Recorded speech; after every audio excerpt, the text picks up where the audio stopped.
जय श्री कृष्ण भक्तों। श्रावण मास की सुख बेला, मेजा व्रत, उपवास, भक्ति और तप की पवित्र परंपराएं चरम पर होती हैं। तब भगवान श्री हरि की विशेष कृपा के लिए मनाए जाने वाले व्रतों में श्रावण शुक्ल पक्ष की एकादशी, जिसे पुत्रदा एकादशी कहते हैं, का विशेष महत्व है।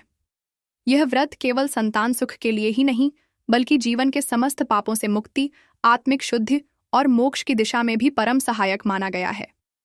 पुत्रदा एकादशी का महात्मा अनेक पुराणों में वर्णित है, विशेष रूप से स्कंद पुराण, पद्म पुराण और भविष्य पुराण में इसका विस्तार से उल्लेख है। स्कंद पुराण में बताया गया है कि इस एकादशी का व्रत करने से व्रती को वैसा ही पुण्य प्राप्त होता है जैसा कि गंगा, यमुना, गोदावरी, सरस्वती, नर्मदा और क्षिप्रा नदियों के स्नान से मिलता है। क्नॉइस। यही नहीं, इस व्रत का फल उस पुण्य से भी अधिक होता है जो कोई मनुष्य हजारों वर्षों तक तपस्या करके प्राप्त करता है। जब कोई व्यक्ति अपने जीवन में पाप कर्मों से ग्रसित हो या फिर पूर्व जन्म के कर्मों के कारण इस जन्म में संतान प्राप्त नहीं कर पाता। वीडियो में आगे बढ़ने से पहले चैनल अंशिका वॉइस को सब्सक्राइब करें। तो ये व्रत उस पाप बंधन को काटने वाला और संपत्ति सुख प्रदान करने वाला बताया गया है। जो भी भाग्य से एकादशी को विधि पूर्वक उपवास, रात्रि जागरण, पूजन और भगवान विष्णु की आराधना के साथ करता है, उसे भगवान नारायण की विशेष कृपा प्राप्त होती है। पुत्रदा एकादशी का व्रत करने वाला मनुष्य न केवल इस जन्म में संतान सुख पाता है, बल्कि मृत्यु के उपरांत विष्णु लोक को प्राप्त होता है। यह व्रत स्त्री, पुरुष, विवाहित दंपति, वृद्धजन सभी के लिए फलदायी है। इसके अतिरिक्त यह एकादशी काम, क्रोध, लोभ, मोह और अहंकार जैसे दोषों का भी विनाश करती है और आत्मा को निर्मल बनाती है। जब पांडवों के ज्येष्ठ राजा धर्मराज युधिष्ठिर ने भगवान श्री कृष्ण से इस व्रत का महात्म्य पूछा, तब श्री कृष्ण ने मधुर वाणी में कहा, हे राजन, श्रावण शुक्ल एकादशी का नाम पुत्रदा है। इसका पुण्य फल बायापी यज्ञ के समान होता है। अब मैं इसकी पावन कथा कहता हूँ, उसे श्रद्धा से सुनो। द्वापर युग के आरंभ में महिष्मति नामक एक नगर था, जहाँ महिजीत नामक एक धर्मप्रायण, न्यायप्रिय और सत्यनिष्ठ राजा राज्य करता था। परंतु संतान की प्राप्ति न होने के कारण वह सदैव व्यथित रहता था। उसके मन में यह भाव बैठा था कि संतान के बिना जीवन अधूरा है, न इस लोक में सुख है, न परलोक में संतोष। राजा ने बहुत प्रयास किए, यज्ञ, दान, व्रत, सेवा सब कुछ किया, पर पुत्र नहीं हुआ। वृद्धावस्था की आहट देखकर राजा ने सभा बुलाई और प्रजा के प्रतिनिधियों से कहा, हे प्रजाजनों, मैंने सदैव धर्म से राज्य किया, अन्याय से धन नहीं कमाया, न ही किसी ब्राह्मण या देवता का अपमान किया, फिर भी मुझे संतान नहीं मिली। इसका कारण क्या है? राजा की पीला को सुनकर मंत्रीगण और प्रजाजन वन की ओर चले, जहां अनेक तपस्वी मुनियों के दर्शन किए और अंततः लोमश मुनि के आश्रम पहुंचे। लोमश मुनि अत्यंत वयोवृद्ध, धर्मज्ञ, तपस्वी और ब्राह्मणिष्ठ थे। उन्हें प्रणाम करके जब प्रजाजनों ने राजा की व्यथा सुनाई, तो मुनि ने ध्यानस्थ होकर राजा के पूर्व जन्म की स्मृति की और बताया। ये राजा पूर्व जन्म में एक निर्धन वैश्य था, जिसने एक बार ज्येष्ठ शुक्ल द्वादशी को भूख प्यास की हालत में जलाशय पर एक प्यासी गौ को जल पीते समय हटाकर स्वयं जल पिया था, जिसके फलस्वरूप उसे इस जन्म में पुत्र सुख से वंचित रहना पड़ा। किंतु उस दिन भूखा रहने के कारण उसने एकादशी का पुण्य भी अर्जित किया, जिससे वह राजा बना। प्रजाजनों ने प्रायश्चित के उपाय पूछे, तब मुनि बोले, श्रावण शुक्ल एकादशी को पुत्रदा एकादशी कहते हैं। तुम सब इस व्रत को श्रद्धा, संयम और नियम से करो। रात्रि जागरण और श्रीहरि का कीर्तन करो। इससे राजा का पाप नष्ट होगा और उसे पुत्र की प्राप्ति होगी। सब ने इस आज्ञा को स्वीकार किया और जब एकादशी का दिन आया तो राजा सहित समस्त प्रजा ने स्नान, पूजन, व्रत, उपवास, रात्रि जागरण और श्री विष्णु की आराधना की। द्वादशी को विधिवत पारण कर ब्राह्मणों को दान दिया गया।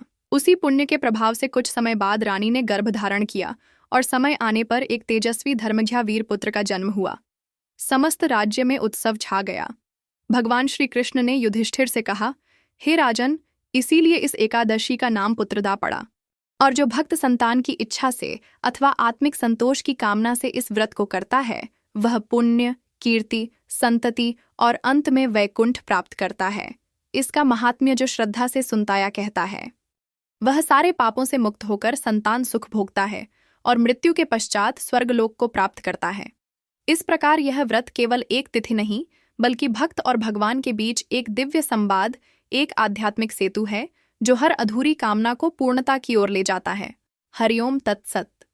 सखियों देवी स्वरूपनियों, अब मैं आपको सुनाने जा रही हूँ सावन पुत्रदा एकादशी की वह अनुपम कथा, जो केवल एक माँ की ममता नहीं, बल्कि उसकी आस्था और प्रेम का ऐसा उदाहरण है जिसने स्वयं भगवान को प्रकट होने पर विवश कर दिया। किंतु एक छोटी सी करबद्ध विनती है, कृपा इस कथा को अधूरा न छोड़े, क्योंकि हर शब्द में भक्ति है और हर क्षण में वरदान छुपा है। इसे वैसे ही सुने जैसे कोई अपनी आत्मा की पुकार सुनता है। ये कथा का उद्देश्य केवल श्रद्धा, आस्था और मातृत्व भाव को जागृत करना है। कृपया इसे किसी धार्मिक प्रमाण की तरह नहीं, एक प्रेरणात्मक कथा की तरह आत्मसात करें। बहुत समय पहले की बात है। सावन अपने पूर्ण सौंदर्य पर था। वृक्ष हरे भरे थे, मोर नाच रहे थे, पवन मंद मंद बहा रही थी और बादलों की गरज किसी शुभ संकेत की तरह गूंज रही थी। उत्तर दिशा में सिद्धग्राम नाम का एक छोटा गांव था, जहां का हर निवासी धर्मप्रिया माना जाता था। वहीं रहते थे ब्राह्मण दंपति सुमति और वसुधा, जो अत्यंत धार्मिक, विनम्र और संतोषी स्वभाव के थे।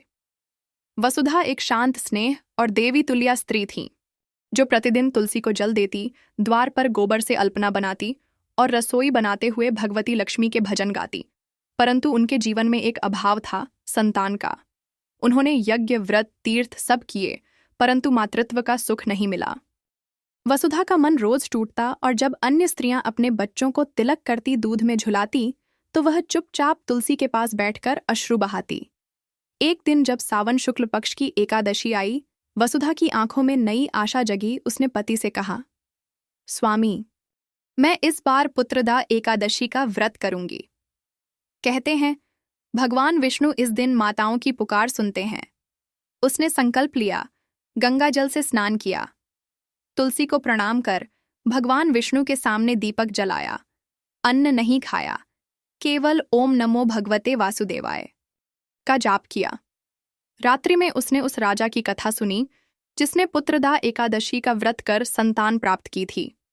वसुधा ने उसी तरह प्रभु को पुकारा और रात के तीसरे पहर जब गांव सोया था, वसुधा के कक्ष में दिव्य प्रकाश फैला। साक्षात भगवान विष्णु प्रकट हुए। वसुधा कांपने लगी, लेकिन प्रभु की मुस्कान में ऐसा नक्सल यथा जैसे कोई माँ अपने पुत्र को देखती है। उन्होंने कहा, वत्स, तुम्हारी श्रद्धा ने मुझे बाध्य किया। अगले वर्ष तुम्हारी कोख से एक दिव्य पुत्र जन्म लेगा। वसुधा रो पड़ी, बोली, प्रभु, अब मेरा जीवन सफल हो गया। समय बीता, श्रावण मास फिर आया। वसुधा की कोख से एक तेजस्वी बालक ने जन्म लिया। नाम रखा गया विवान। उसका बचपन विलक्षण था। तुलसी के पास बैठकर श्लोक गाता, पक्षियों को दाना डालता, घायल गाय की सेवा करता। उसकी आंखों में करुणा थी, वाणी में विनम्रता। जब वह 12 वर्ष का हुआ, गांव के ऋषियों ने उसे बाल संत कहा, लेकिन जहां प्रकाश होता है वहीं अंधकार भी आता है। गांव का एक धनी साहूकार, धनराज अहंकारी और लोभी विवान की लोकप्रियता से ईर्ष्या करने लगा। उसने झूठा आरोप लगाया कि विवान ने उसके मंदिर से शंख चुरा लिया है। पंचायत बैठी, लोग भ्रमित हुए, लेकिन विवान शांत रहा। बोला, यदि मैं दोषी हूं तो पृथ्वी मुझे स्वीकार न करें, और यदि निर्दोष हो तो श्रीहरि स्वयं साक्षी बने। तभी बिजली चमकी, बादल गरजे और वो शंख धनराज के आंगन में आ गिरा। सब स्तब्ध रह गए। धनराज कांपता हुआ विमान के चरणों में गिर पड़ा। बोला, मैंने पुत्रदा एकादशी का उपहास किया। अब समझ आया ईश्वर किस पर उतरते हैं। इसके बाद उसने संन्यास ले लिया और विवान को गांव का प्रमुख बना दिया गया। विवान ने गांव को तीर्थ बना दिया। हर एकादशी को माँ वसुधा के चरणों में बैठकर कथा सुनता और कहता, माँ, यदि तुमने व्रत ना किया होता तो मैं कभी जन्म ही ना लेता। वसुधा मुस्कुराती कहती, बेटा, तू केवल मेरी कोख का नहीं, श्री हरि की कृपा का प्रत्यक्ष प्रमाण है। और जब वसुधा का अंतिम समय आया, उन्होंने विवान से कहा, बेटा, जब जब सावन की पुत्रदा एकादशी आए, हर माँ को ये कथा सुनाना, ताकि कोई भी नारी यह ना सोचे कि उसकी प्रार्थना अनसुनी रह जाएगी। वचनबद्ध विवान ने पूरे भारत की यात्रा की, काशी पूज्य जैन द्वारका बद्रीनाथ तक। हर जगह कथा कही। वसुधा की कथा, एक माँ की मौन पुकार और विष्णु के वचन की सत्यता की गाथा। हिमालय की तराई में एक गांव महादेवपुर में विवान ने सभा रखी। वहीं एक स्त्री मालती 8 वर्षों से संतान के लिए तरस रही थी। उसने कथा सुनी जहां शास्त्र नहीं खोले गए, केवल वसुधा के अश्रुओं की कथा कही गई। कैसे? जब एक माँ अपने गर्भ से संतान नहीं बल्कि प्रभु की कृपा की प्रतीक्षा करती है तो योग निर्माण होता है। मालती रोने लगी और विमान के चरणों में गिर पड़ी। सखियों, देवी स्वरूप, आज आप सुनने जा रही हैं पुत्रदा एकादशी की वह अनुपम कथा जो केवल एक व्रत नहीं, एक स्त्री के आत्मल श्रद्धा और मातृत्व की चिरस्मरणीय यात्रा है। ये वही एकादशी है जिसने एक स्त्री के हृदय की पुकार पर स्वयं भगवान विष्णु को अवतरित किया, और उस स्त्री का नाम था वसुधा। उसी के कुछ विवान की कथा आपने अभी तक सुनी, परंतु अब कथा उस मोड़ पर है जहां एक नई स्त्री मार थी उसी श्रद्धा को अपनाकर एक नए युग की शुरुआत करती है। उसने कहा, मुझे भी वसुधा बनना है, क्या मैं भी वही एकादशी रख सकती हूँ? विवान मुस्कुराया और बोला, तुम्हारे भाग्य में पुत्र है, लेकिन उसके लिए तुम्हें संकल्प चाहिए। तुम इस एकादशी को केवल एक व्रत मत मानो, इसे अपनी माँ के समान समझो। जैसे वसुधा ने किया, वैसे ही श्रद्धा से मौन होकर अपने हृदय की भाषा में प्रभु से बात करो। मालती ने उसी दिन व्रत का संकल्प लिया। वो एकादशी थी सावन शुक्ल पुत्रदा एकादशी। मालती ने दिन भर जल्दी ग्रहण नहीं किया। उसने तुलसी के पास दीप जलाया और आंखें बंद कर वही शब्द दोहराए, प्रभु, मैं संतान नहीं मान रही, मैं केवल वो भाव मान रही हूं जिसमें वसुधा समर्पित थी। और बहनों, 1 वर्ष बाद सावन के ही महीने में मालती के आंगन से शंत ध्वनि गूंजी। उसकी गोद में पुत्र था, वही शिशु जो वर्षों से किसी अधूरी प्रार्थना का उत्तर था। गांव की स्त्रियां इकट्ठा हुईं और बोलीं, अब ये सिर्फ विवान की नहीं, हर माँ की एकादशी बन गई है। उस दिन से विवान ने उस कथा का नाम रखा व्रत कथा मातृत्व का उत्सव। वह अब केवल पुत्र प्राप्ति का माध्यम नहीं रही, बल्कि एक स्त्री की पूर्णता, उसका धैर्य और उसका आंतरिक बल, इन सब का प्रतीक बन गई।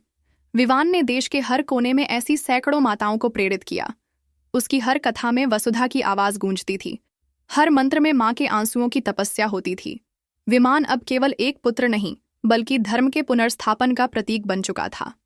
उसके भीतर अब केवल मातृत्व नहीं, बल्कि संपूर्ण स्त्री शक्ति के प्रति ऐसी करुणा थी जिसने उसे युग पुरुष बना दिया था।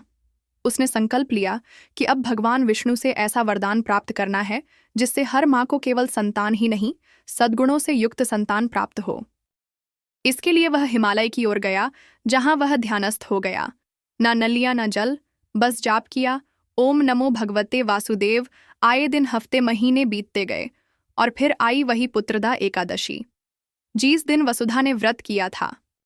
त्रिकाल वेला में साक्षात भगवान विष्णु प्रकट हुए। बोले, वत्स, विवान, तुम्हारा तब युगांतकारी है, मानगो, क्या चाहिए तुम्हें? विवान ने कहा, प्रभु, मैं चाहता हूं जो भी स्त्री इस व्रत को श्रद्धा और समर्पण से करें, उसे केवल पुत्र ही नहीं, धर्मशील, सत्यव्रती, तपस्वी और कुल की मर्यादा बढ़ाने वाला पुत्र प्राप्त हो। भगवान बोले, एवं अस्तु, जैसे वसुधा को तू मिला, वैसे ही हर माँ को उसका विमान मिलेगा। आकाश से पुष्प वर्षा हुई।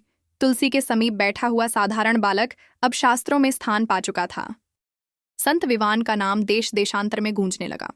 एक दैनिक वृद्धा ने पूछा, अगर कोई स्त्री संतानहीन ही संसार से चली जाए तो क्या उसकी तपस्या व्यर्थ जाती है? विवान बोला, नहीं माता, उसे देवी बना देता है। वह स्त्री जो स्वयं माँ नहीं बन सकी, वो संपूर्ण लोक की माता बन जाती है। बहनों, उस दिन से आज तक हर पुत्रदा एकादशी पर विवान की कथा कही जाती है, केवल संतान पाने के लिए नहीं, श्रद्धा के उस मौन दीप को जलाने के लिए जो हर स्त्री के भीतर टिमटिमता है। और फिर एक दिन विवान ने अंतिम व्रत किया, उसी पावन स्थल पर जहां उसने मंदिर बनवाया था, जिसमें कोई मूर्ति नहीं, बस लिखा था, यहाँ व्रत नहीं, विश्वास रखा जाता है। उसी दिन उसने अपनी अंतिम सांस ली और उसकी आत्मा प्रभु में लीन हो गई। लेकिन उसकी कथा, उसका व्रत, उसकी भक्ति आज भी जीवित है।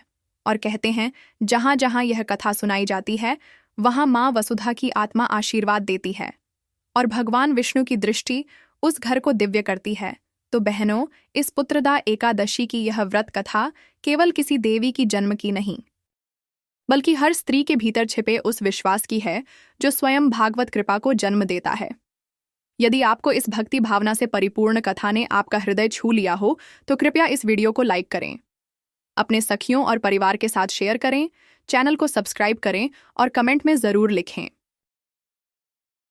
जय श्री हरि विष्णु, हर हर महादेव।